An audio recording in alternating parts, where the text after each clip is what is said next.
Setelah ditangkap, JH diperiksa polisi dari unit PPA Polrestabes Palembang terkait penganiayaan yang dilakukannya pada anak 12 tahun yang videonya viral.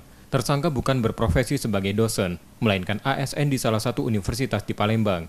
Pada polisi, tersangka menerangkan apa yang dilakukannya pada korban karena marah dan menduga korban yang melempari dinding rumahnya. Pelaku memang benar oknum dosen apa gimana, Pak?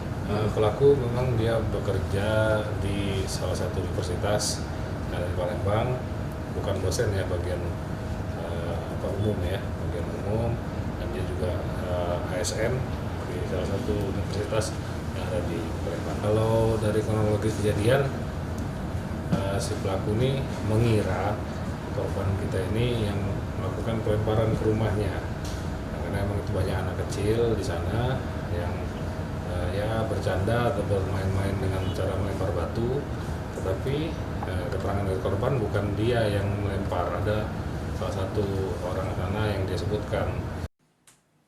Dijadikan tersangka oleh polisi karena peristiwa itu, ia tersangka terancam hukuman 3 tahun penjara. Yudi Kiswanto, Kompas TV, Palembang.